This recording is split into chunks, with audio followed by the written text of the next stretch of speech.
Përshëndetje miqtë e futbollit kosovar, sot do të analizojmë gjirën e 34 të Albirmall Superliga, ku në këtë gjiro i kemi pas 5 raste të cilët do të diskutojmë, por më së shumë të raste kemi pas 3 raste në ndeshjen Suareka-Llapi, ku shkojmë pra në ndeshjen Suareka-Llapi, ku do të shpjegojmë 3 raste të cilët është ballafaquar gjyqtari. Kemi rastin e parë të minutës 40 për pozitja shlojës pretenduar, ku asistentin e fushën ngrit flamurin, mirë po, këtë situatë e kontrollon vari dhe shiqohet që lojtari me të bardha man lojtarin Zeka me numër 9 në lojë dhe në këtë rast Zeka shënon gol dhe pas kontrollimit të situatës nga ana e varit, ky gol pranohet sikur gol i rregullt. Kemi edhe rastin e 2 të minutës 71, kemi rastin e penaltis, ja shiqohet se si lojtari kanë me posedim topin, pason ndërhyrja e lojtarit të Llapit, ja shiqohet ndërhyrjen e lojtarit me numër 15, ku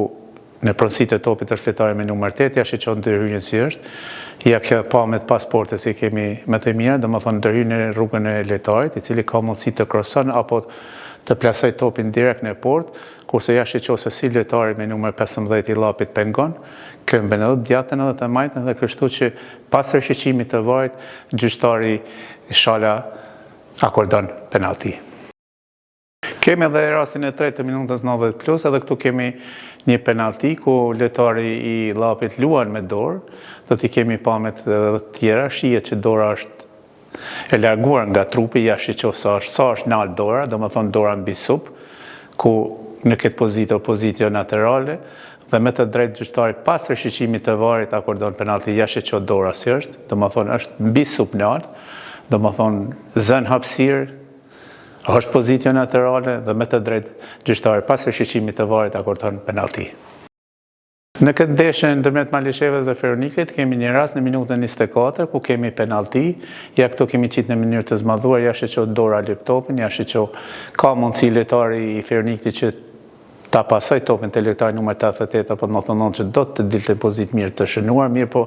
lojtari me numër 30 e hap dorën, zën pozitë në hapësirë, dora në pozitë laterale dhe gjyqtari nuk ka marrë vendimin fushë për penalti, mirë po pas rishqimit të varit akordon penalti për ekipin e Feronikelit. Edhe këto kemi shkoqitur një rast të ndeshjen Drita Dugagjini, kemi rastin e penaltis të minutës 73, ku lojtari qartas kemi një tërheqje dhe mbajtje, ma shumë kjo i përngjan edhe mundjes, ja shiqohet se si lojtari numër 36 tërheq lojtarin e Dugagjinit, ja pa mundson që të vije tek topi ose të del në pozitë mirë për të shënuar dhe gjyqtari Shala merr vendim me të drejtë në fushë për penalti.